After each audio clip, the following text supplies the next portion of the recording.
Yes, హైదరాబాద్లో ఉన్నటువంటి గచ్చిబౌలిలో ఉన్న అంజయ్ నగరంలో ఈ కొద్దిసేపటి కిందట 7 అంతస్తుల భవనం నిర్మాణం జరుగుతున్నటువంటి క్రమంలో ఒక్కసారిగా కూలిపోయింది. ప్రస్తుతం నేను సంఘటనా స్థలం దగ్గర ఉన్నాను. ఇక్కడ శిథిలాలు మొత్తం చూడొచ్చు. అంటే ఇది రెసిడెన్షియల్కి సంబంధించినటువంటి ఏరియాగా చెప్పొచ్చు.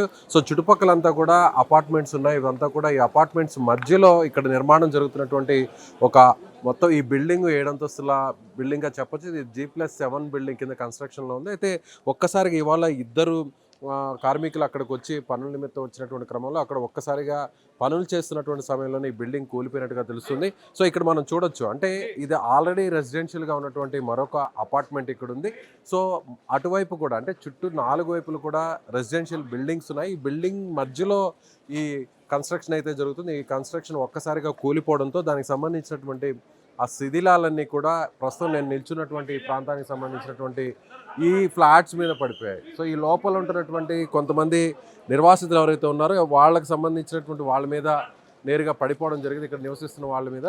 సో వాళ్ళకు కూడా స్వల్ప గాయాలైన వారిని కూడా హాస్పిటల్ తీసుకున్నారు. అయితే బిల్డింగ్ లోపల కన్స్ట్రక్షన్ జరిగేటువంటి ఈ బిల్డింగ్ లోపల ఒక ఇద్దరు కార్మికులు అయితే ప్రజెంట్ ఇవాళ వర్క్ చేస్తున్నారు. ఆ ఇద్దరు కూడా ఎలక్ట్రీషియన్కి సంబంధించినటువంటి వారుగా చెప్తున్నారు. ఒక ఎలక్ట్రీషియన్ అలాగే అతని అసిస్టెంట్ ఇద్దరు కూడా ఉన్నారు. వీరు మధ్యప్రదేశ్ ప్రాంతానికి సంబంధించినటువంటి కార్మికులుగా గుర్తించారు. ఇద్దరి మృతదేహాలను కూడా ప్రస్తుతం కొద్దిసేపటి కిందట రెస్క్యూ టీమ్ కూడా బయటకు తీయడం జరిగింది. అయితే నేరుగా హైడ్రాకి సంబంధించినటువంటి రెస్క్యూ టీమ్ అంతా కూడా ఇక్కడికి చేరుకోవడం జరిగింది. ప్రస్తుతం ఇంకా కూడా అక్కడ సహాయక చర్యలు జరుగుతున్నాయి. శిథిలాల కింద ఇంకా ఎవరైనా చిక్కుకున్నారేమో అనేటువంటి ఉద్దేశంతో ఇంకా కూడా అక్కడ రెస్క్యూ చేస్తున్నటువంటి పరిస్థితి. పోలీస్ జాగిలాన్ని కూడా తీసుకొచ్చారు. ఎన్డీఆర్ఎఫ్ బృందం కూడా రావడం జరిగింది. అలాగే హైడ్రా కూడా వచ్చినటువంటి పరిస్థితి. సో అగ్నిమాపక సిబ్బంది అలాగే పోలీసులు స్థానికంగా ఉన్నటువంటి అధికారులందరూ కూడా పెద్ద పెద్ద కట్టర్స్ని తీసుకురావడం జరిగింది. అంటే 7 అంతస్తుల బిల్డింగ్ కావడంతో ఆ బిల్డింగ్ మీద ఉన్నటువంటి పెద్ద పెద్ద బీమ్స్ అన్నింటినీ కూడా కట్ చేయాలంటే అది కాస్త శ్రమతో కూడుకున్నటువంటి వ్యవహారం కావడంతో కొంత ఎక్విప్మెంట్ని అయితే తీసుకురావడం జరిగింది. ఇంకా అక్కడ ఉన్నటువంటి అధునాతన సిస్టమ్ ద్వారా అంటే కింద ఎవరన్నా మనుషులు ప్రాణాలతో ఉన్నారా లేదంటే చనిపోయిన వారు ఎవరైనా ఉన్నారా వాళ్ళకి సంబంధించినటువంటి ఆనవాళ్ళను గుర్తించడం కోసం కూడా ప్రత్యేకంగా ఒక అడ్వాన్స్డ్ టెక్నాలజీని కూడా తీసుకొచ్చినట్టుగా అర్థమవుతుంది. ప్రస్తుతానికైతే మాత్రం ఇప్పటి వరకు ఒక ఇద్దరిని ఇది 2 మృతదేహాలను అయితే గుర్తించినట్టుగా చెప్పాలి. అయితే మరోవైపు మనం ఇక్కడ గమనించినట్లయితే ఒక పెద్ద ప్రమాదమే తప్పిందని చెప్పాలి. ఎందుకంటే చుట్టుపక్కల ఉన్నటువంటి చాలా తక్కువ స్పేస్, ఇది దాదాపు ఒక 50 గజాల స్పేస్ మాత్రమే ఉంటుంది. ఈ స్పేస్లోనే ఈ కన్స్ట్రక్షన్ జరుగుతుంది. ఈ కన్స్ట్రక్షన్ సంబంధించి కూడా చుట్టుపక్కల చూసినట్లయితే అక్కడ మనం అటువైపు చూడొచ్చు, రైలింగ్ కూడా కూలిపోయింది.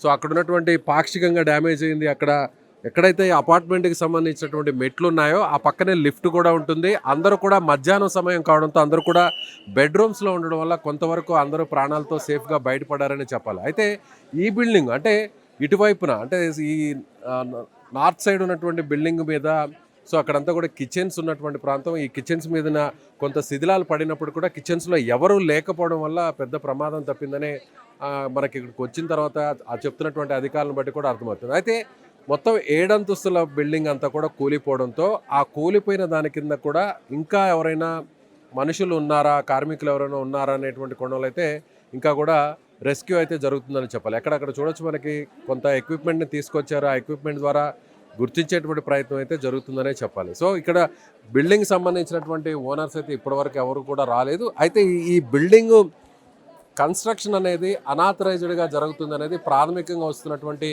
ఇన్ఫర్మేషన్ బట్టి అర్థమవుతుంది. సో ఘటనా స్థలానికి ఇప్పటికే సైబరాబాద్ సంబంధించినటువంటి మున్సిపల్ కార్పొరేషన్ కమిషనర్ కూడా రావడం జరిగింది.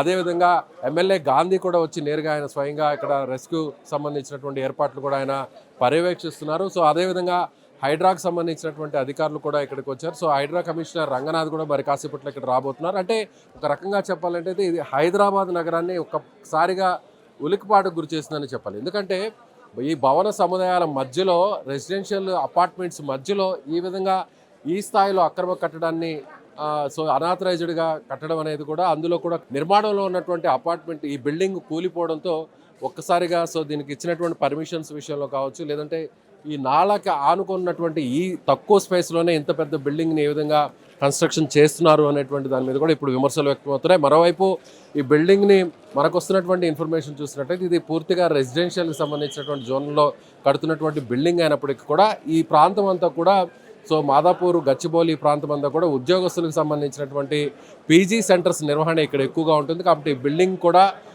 కన్స్ట్రక్షన్ పూర్తయిన తర్వాత ఒక హాస్టల్ గాను పీజీ సెంటర్ గాను దీన్ని వేరొకరికి లీజ్కి ఇచ్చేటువంటి ప్రయత్నంలో భాగంగా ఈ కన్స్ట్రక్షన్ పూర్తవుతున్నట్టుగా తెలుస్తుంది. మొత్తం మీద అధికారులు అయితే రావడం జరిగింది. ప్రస్తుతం హైదరాబాద్లో ఈ 7 అంతస్తుల భవనం కూలిపోవడం అనేది ఇప్పుడు ఒక రకంగా మొత్తం అధికారులందరూ కూడా అప్రమత్తం చేసింది, ఒక ఉలిక్కిపాటు గురి చేసింది. సో చూడాలి ముందు దీనికి పర్మిషన్స్ ఎవరు ఇచ్చారు, ఇది నిజంగానే ఆథరైజ్డ్గా జరుగుతున్నటువంటి కన్స్ట్రక్షనా లేదా అనేది కూడా వేచి చూడాల్సినటువంటి పరిస్థితి.